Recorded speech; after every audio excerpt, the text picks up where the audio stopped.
this episode where we get to talk about matters, all matters African, and so matters unity with our people. Like I did say, you can always interact with us. Every other day you might find us on our social media platforms. We are on Twitter, the African Ways. We are on Instagram, African Way Network, and also on Facebook as well. You can always connect with us and also build with us. Today I do have a guest with me, and this is Ezra. We shall be getting to know a little bit more about our brother here, and also getting to discover about his journey in Africa and also his journey in other parts of the world. Karibu sana, brother. Habari gani? Habari mzuri. I do hope that you are well, and we are excited to be with you on today's episode because we are always looking for wonderful guests to have on the show. And for today we have found you, and I would say rather our meeting was quite interesting because we get to connect. We got to connect right here in central Kenya.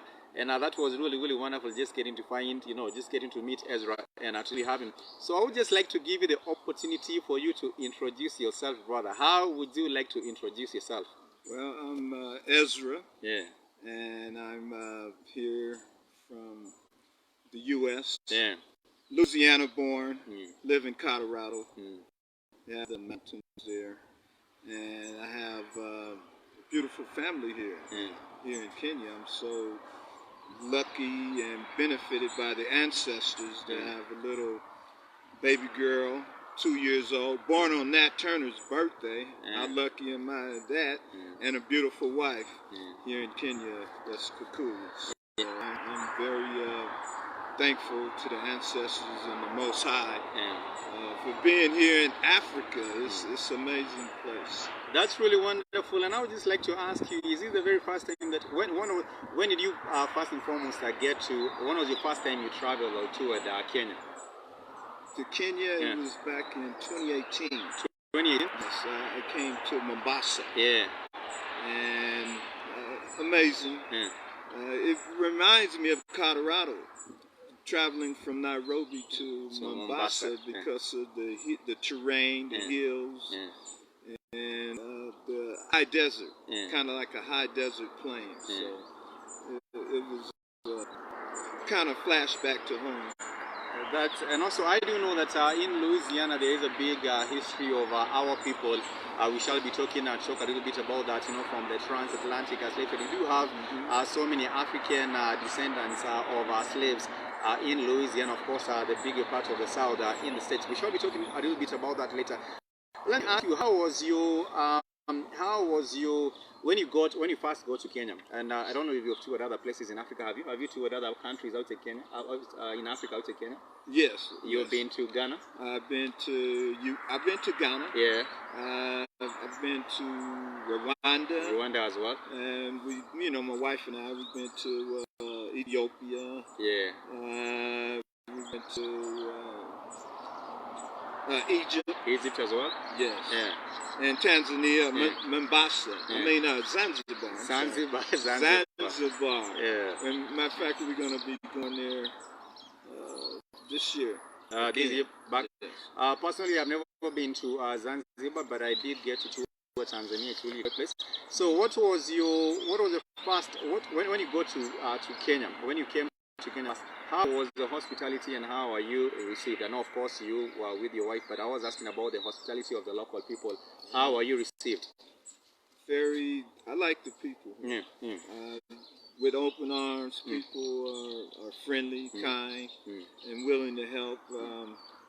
It's kind of like family. It's like you mentioned Louisiana. Kenya is like down being home, down south, and that's a warm welcome, very warm welcome. Our people all seem to be hospitable, and I would say even if you also go to other places such as Tanzania, you will find the people being very much hospitable. Also in Rwanda, I've had the opportunity to go to Rwanda, and I think it was also a great place where people can always get to connect with other people and also living in peace. But apart from that, remember you can always hit us up on our social media platforms. Like I did say, we do have the brother Ezra, and of course he has been in Kenya for a couple of times. He said the first time he was here was in 2018, and now we are in January 2023, and I also believe the feeling is also the same regarding the hospitality of our people. But I would just like to ask you, when it comes to the US and right now in Kenya, of course, is that culture shock, Did you experience any kind of a culture shock? Because I understand that maybe perhaps when you came in 2018, you did not know much of Swahili. Have you learned any Swahili, and how did you experience that culture shock? Yes, I learned the Kidogo. Yeah. That means Kidogo small. is small. Yeah. And it was a culture shock. Learning, just being in a strange place. Yeah.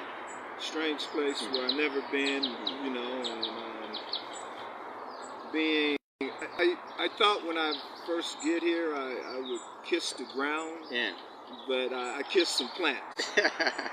Being thankful, being here in Mother Africa here, and but the culture shock it soon wore off, and like I say, it's just kind of gradually absorbed into the people and the vibes, good vibes here in Kenya. Because at the end of the day, like when you get in Africa. Of course, you being black men, and also with the Rastas, people want to connect very, very easy to you because they think maybe perhaps he's a brother from Jamaica. Was there anyone asking you whether you're from Jamaica in the first time you got here? Yeah, I get that a lot. They call me Jamaica.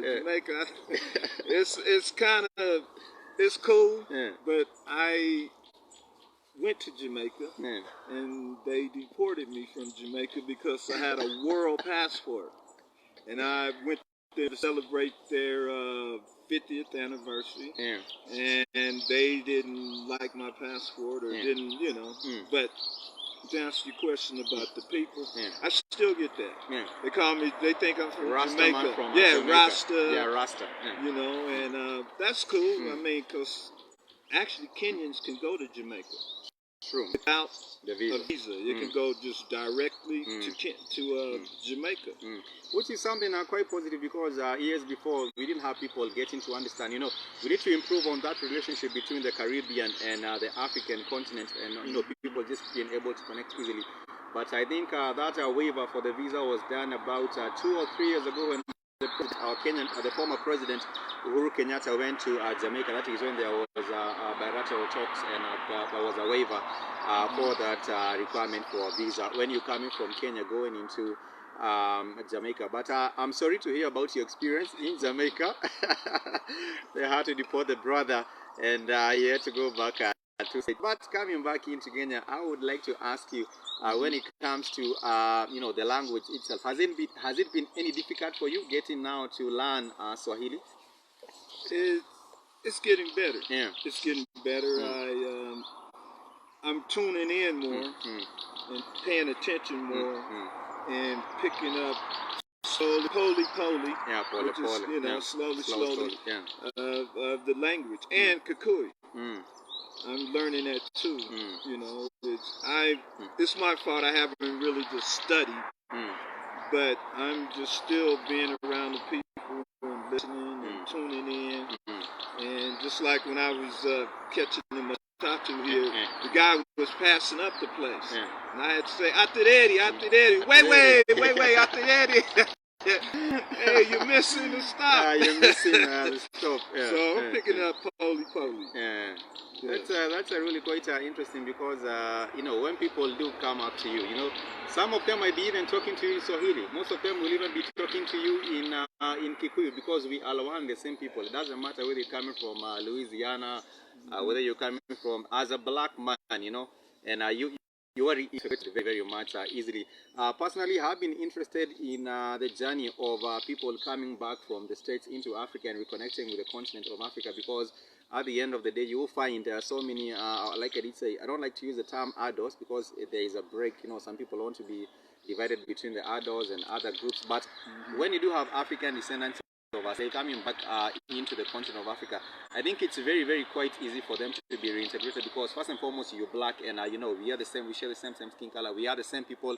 Sometimes you will find people thinking that, oh, because he's from the States, we are different. But I think you have seen a lot of similarities in everything, in maybe the kinds of foods. I don't know what foods you have experienced so far, and what are your favorite local things. Have you tried the mukimo?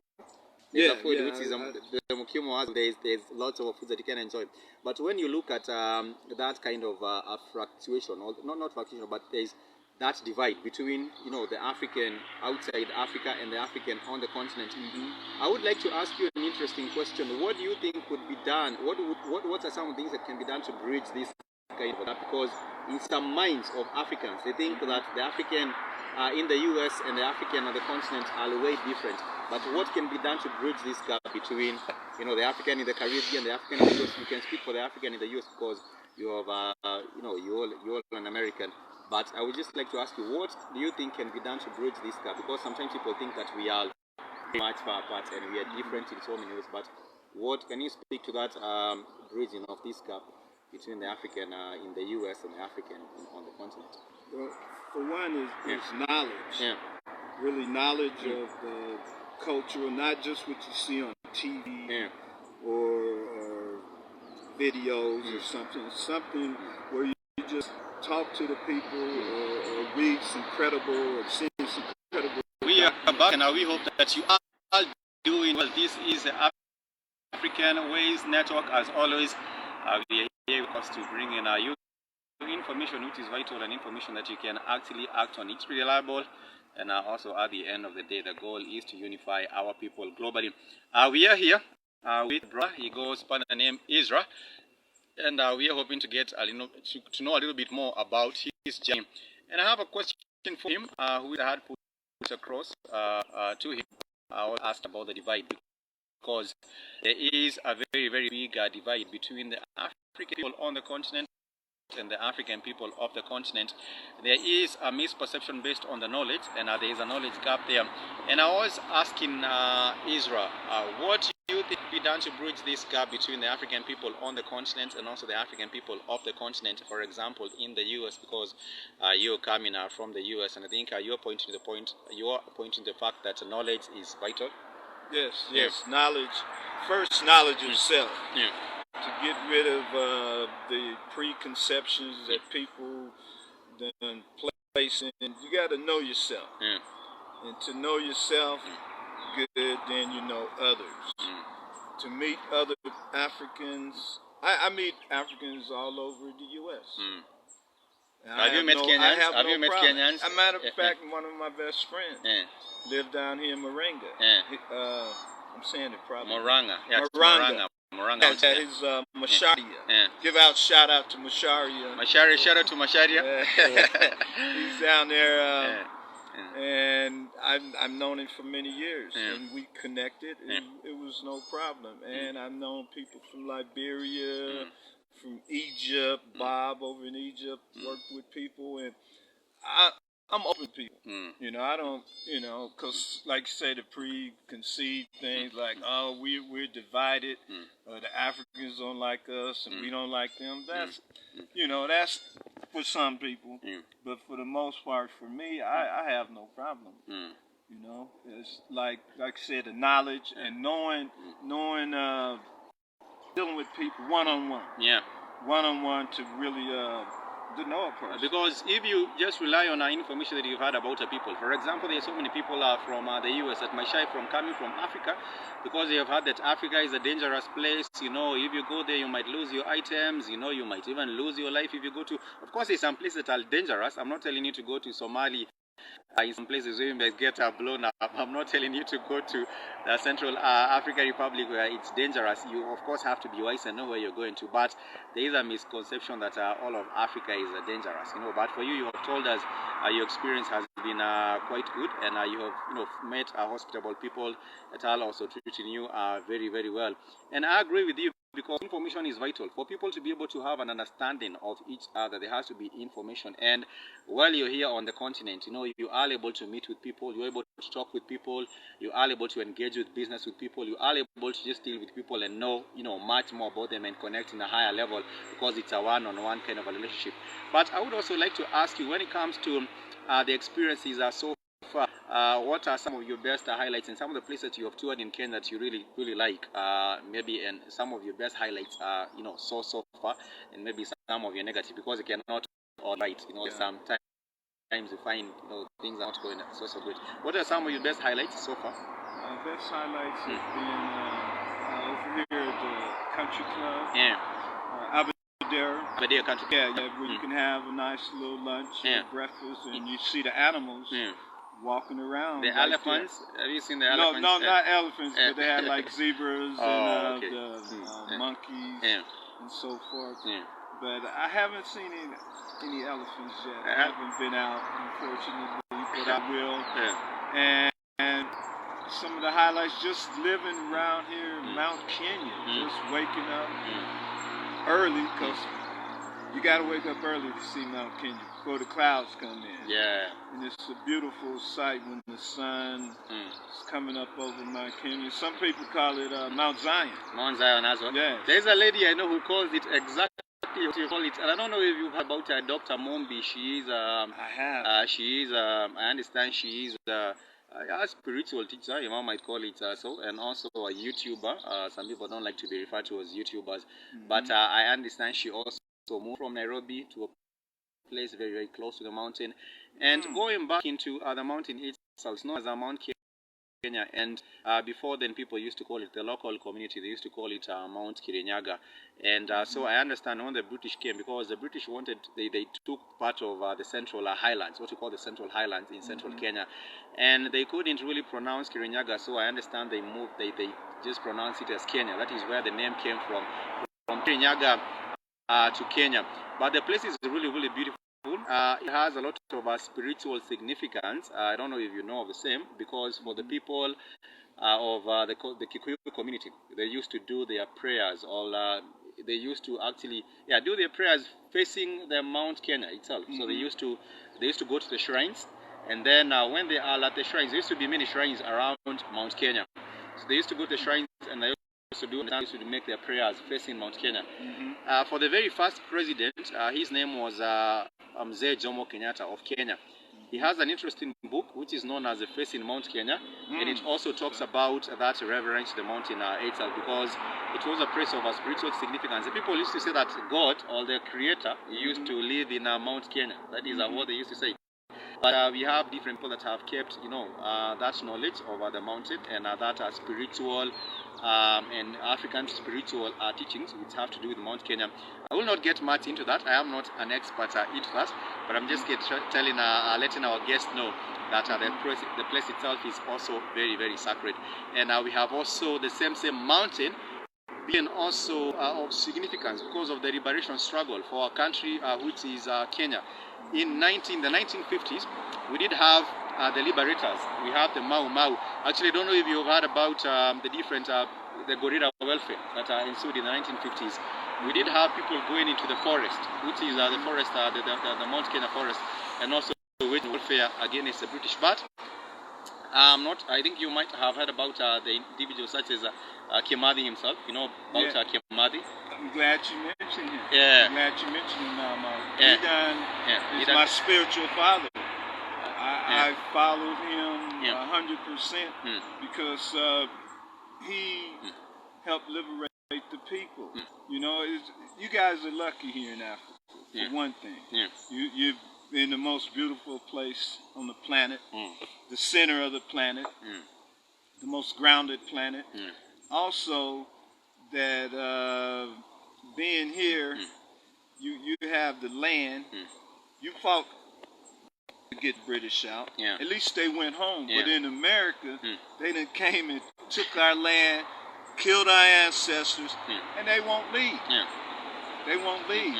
They done set up camp and won't leave. So you guys are very lucky that, you know, the majority of them left. The majority of them left. Of course, they still love the Central Highlands. I heard about that story where they wanted to make the central Kenya highlands Israel. But that's a story for another different day. I'll not go with that. But what has happened is that we still have the celebration of these heroes. For example, Den and Kimathi. There is a university not very far away from here. It's actually in Nyeri County. It's known as the Den and Kimathi University. So you can still his spirit and his contribution in the country has been it's well recognized, and people still see that he put his effort and sacrificed his life for our own country.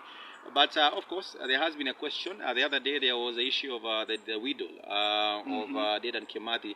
She was hospitalized, and there were claims that she had not gotten the support the government ought to give her.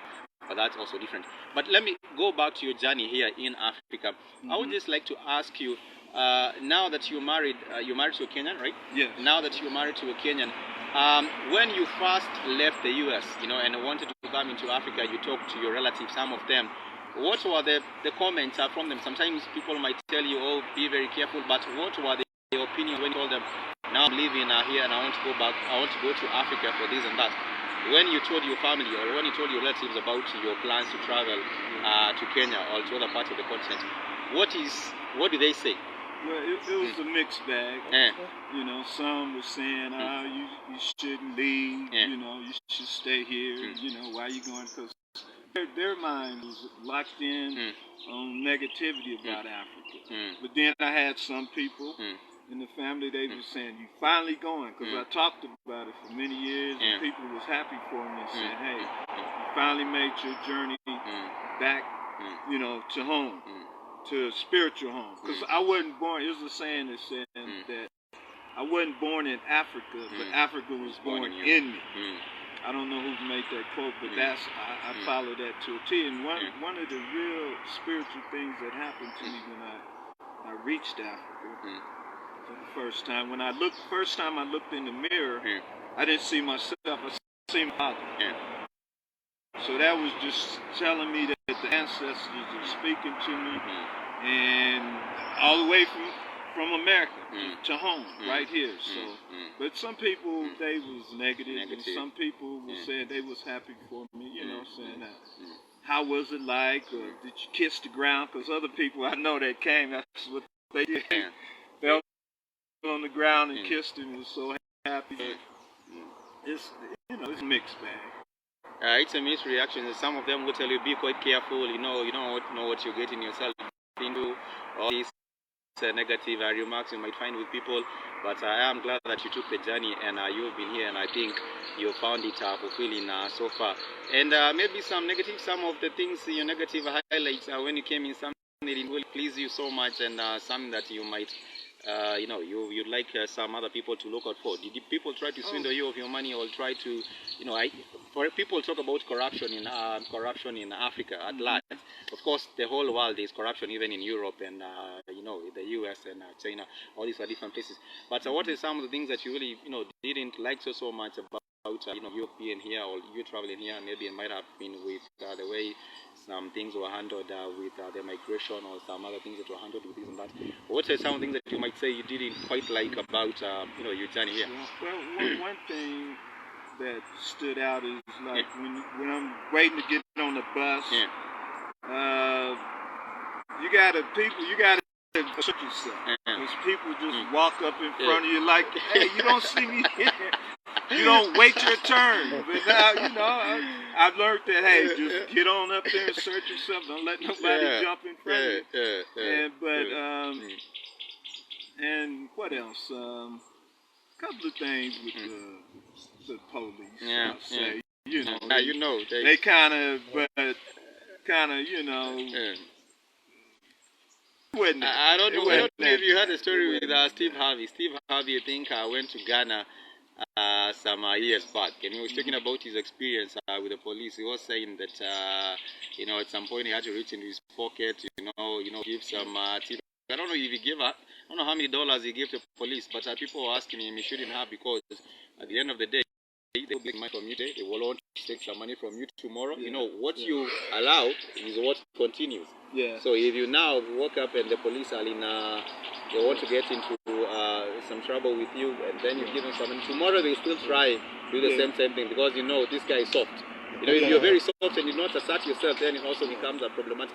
But there's also another notion where people, you know, the African American, when they come up the continent, some people don't like them for their assertiveness. You know, Africans are used to being humble and meek to the extent that they are being also suppressed. So, have you also found people thinking, oh, he's being too bold or he's being too assertive? Have you found? Let's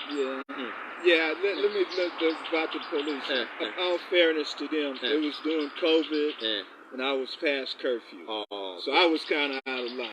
I cleared that up. But I got a friend down here in Kambu, and we had a meeting. We were supposed to have a meeting, and then I called them hours before, and they said, "Oh, just because you're from America, you can just do what you want to do." No, I apologize for not being on time for the meeting, or not come to the meeting, but I thought I gave them enough time. But then she cleared it up. We're okay. All right. And when it comes to matters economics, they do say that when you're with your American dollar, it goes way further.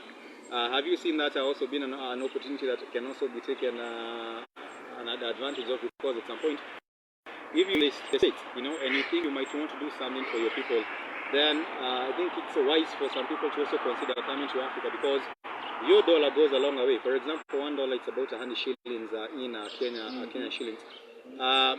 And when it comes to the opportunities right here on the continent, have you seen that potential in places you would like to get involved with? It might be in transport, it might be with health, it might be with you know, other areas. Have you seen the opportunities, and maybe you can speak into the opportunities maybe that might abound in Africa for people in the USA who might also want to come, maybe for business, for leisure, and for other things. Talk about maybe the economic, the opportunities, that advantage that maybe the American would have on the continent.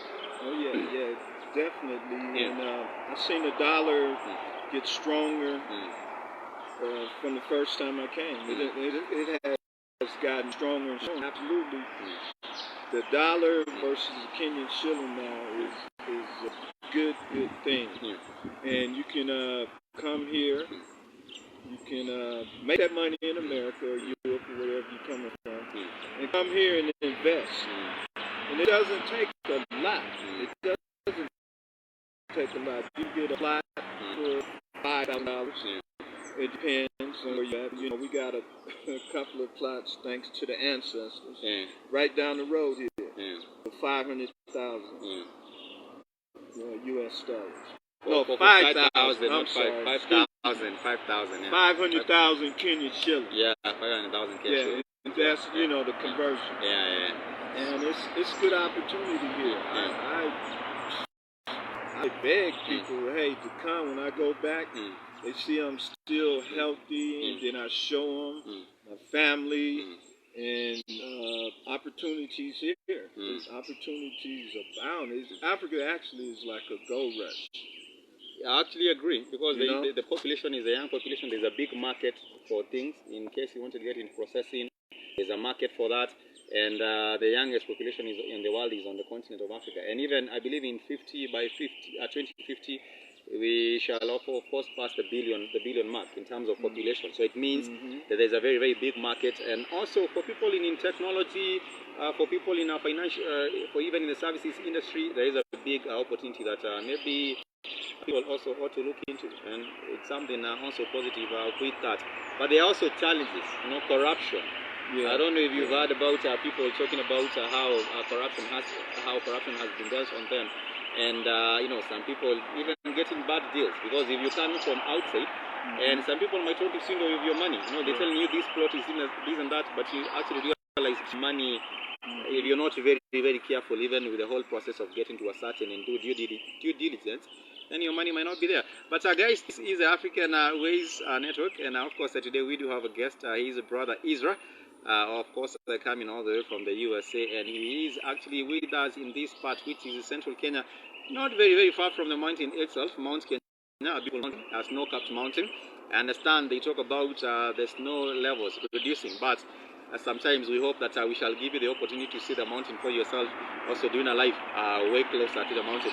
But Ezra, Let me also, as we get in also to wind up, we shall not be having, we shall continue having the conversation, but we shall not be here for long because it might rain. But I would like to ask, when it comes to things that you might want to get involved with the community, what are some of the areas? But before you get to your involvement with the community and your involvement with improving, because at the end of the day you also want to do something positive on the continent. But I would just like to ask you, have you been to the market itself? There's a very, very big market in a place known as Karatina. Have you toured the market? Yes. I understand that you get to ascribe to the vegetarian lifestyle yourself. Yes. Have you seen the advantages? Have you seen the diversity here? And can you speak a little bit about the diversity of things people can find here, and how fresh and some of these things that you have found when it comes to diet, and when it comes to you being a vegetarian, what options are you seeing right here in the place?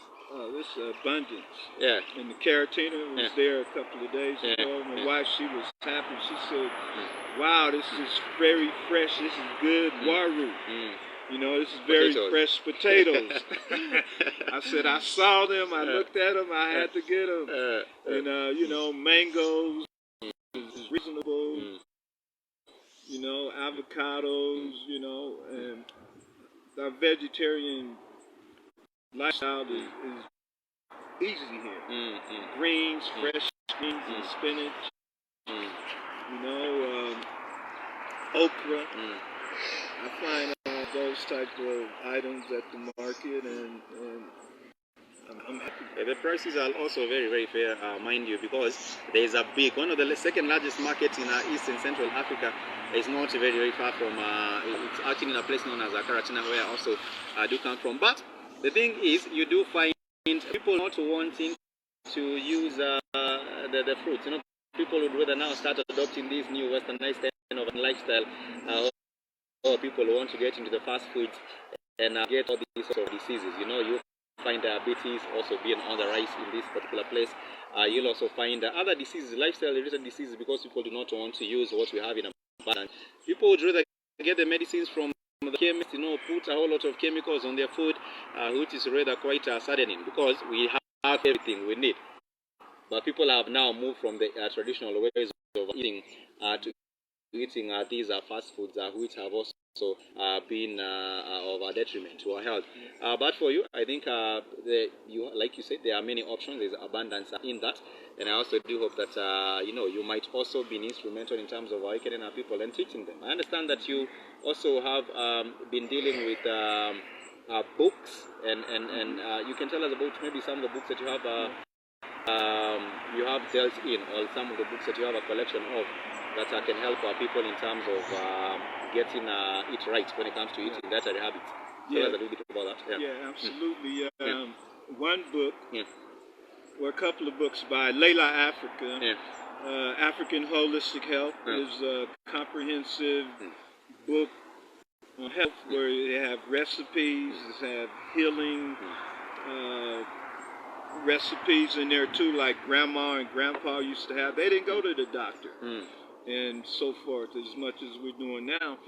And what else? Nutricide. You mentioned how our modalities are coming from the, I seen a Kentucky Fried Chicken. Yeah, it's that in Nairobi. blew my mind. It's in Nairobi. I said, wait a minute, they got this over here in Africa. But the chicken here is probably a lot better than over there, because there they do the those make the chickens grow fast with the hormones. But anyway, that Nutricide is a great book.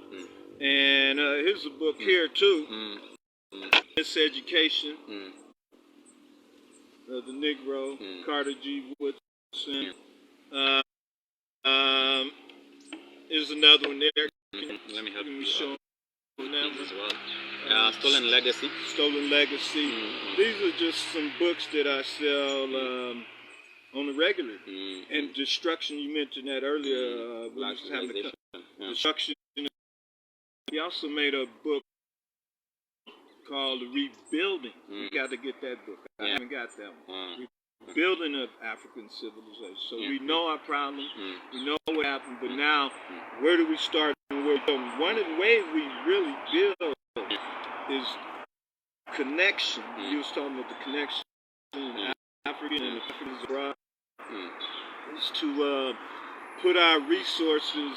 America and Europe, they have the resources, the Africans abroad, but they need to come home here, you know. And if you want to live here but half of the year or something, you'll be happy that you did, because the lifestyle is a lot different.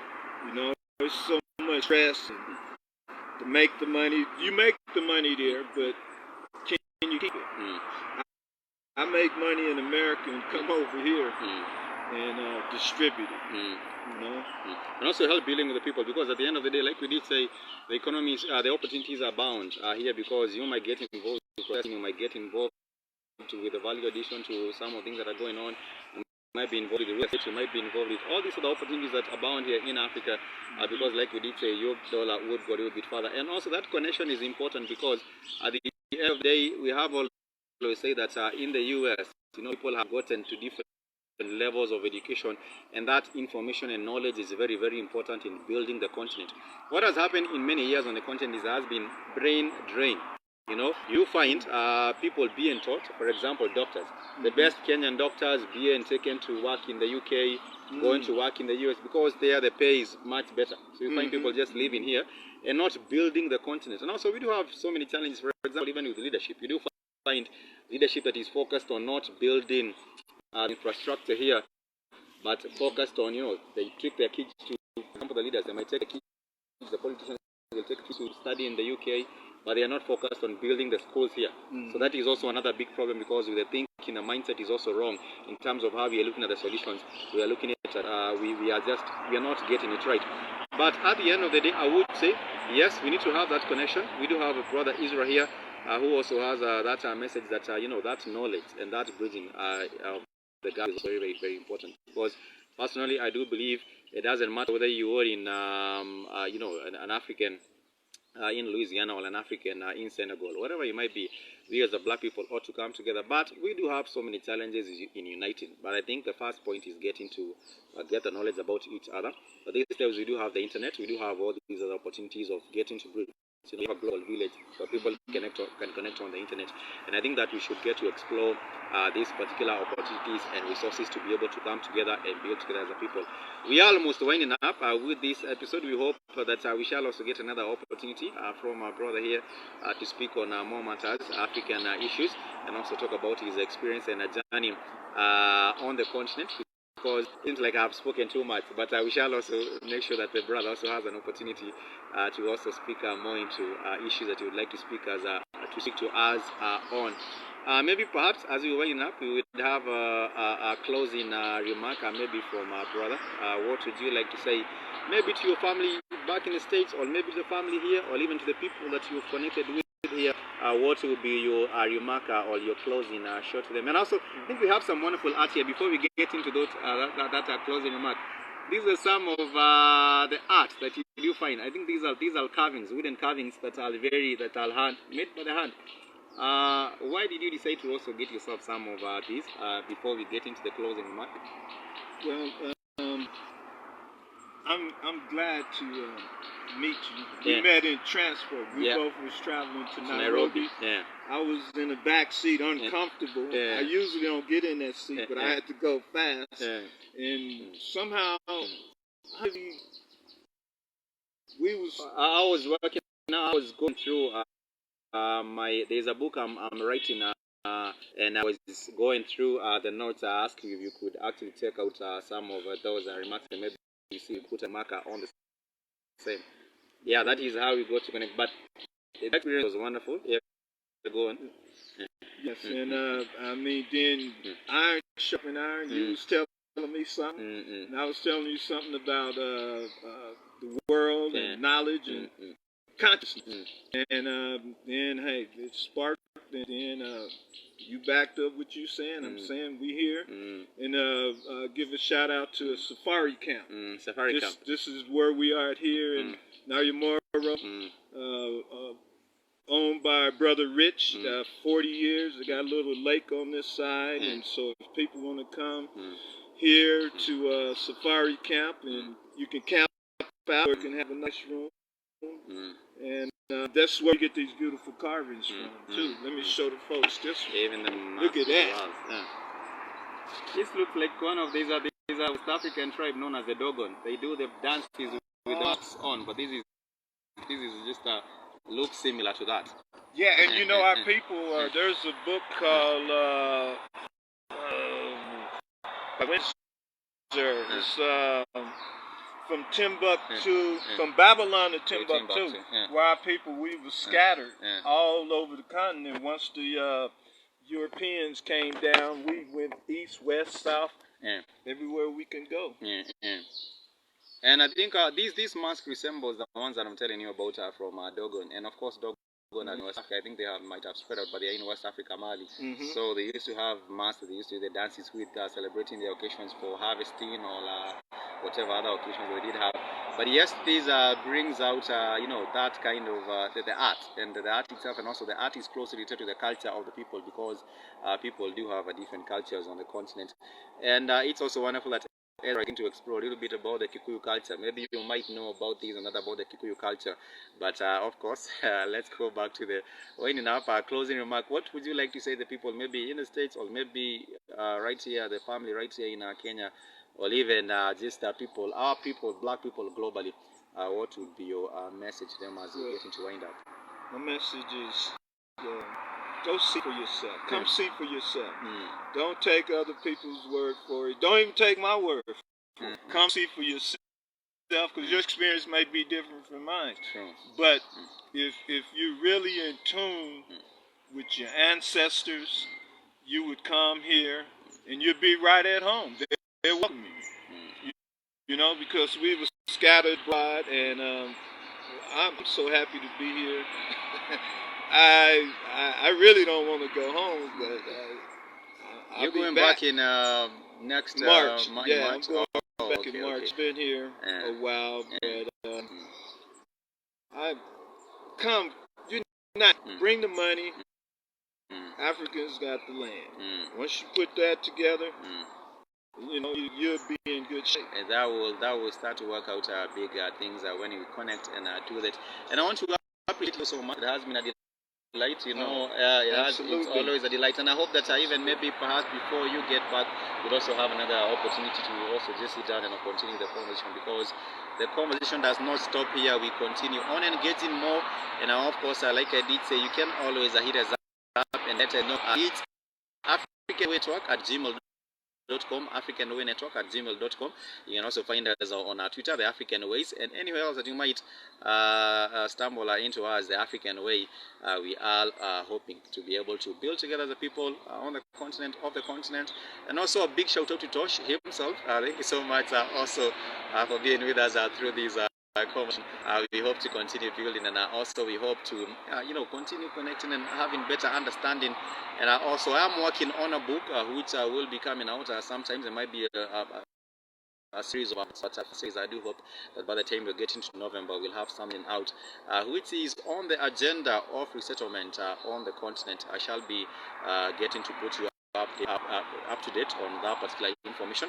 And also for these books that we are getting from the brother, we shall be engaging much more with the information here. At some point, we hope to get a resource center where we can have more material available for our young people, because people need to be enlightened, people need to be awakened, and we're hoping that we can be able to do so. We also do have the Stolen Legacy, courtesy of our brother Ezra. Thank you so much. We are all hoping to continue enlightening and also enlightening others, because if you do have a thought, the best thing you can do is also help others get the light, and with the light they will be able to also act. Information helps you act, and if you're acting from a point of information and knowledge, then you will be able to make much better decisions that will affect not only today but also the future of our people globally. Thank you so much for being with us on today's episode. We hope that you can catch it on different platforms, and we hope that you continue engaging with us. Much peace and love. Until next time, unless maybe Israel has something more to add on to that. Peace and love. Peace and love to you. Until next time, I would say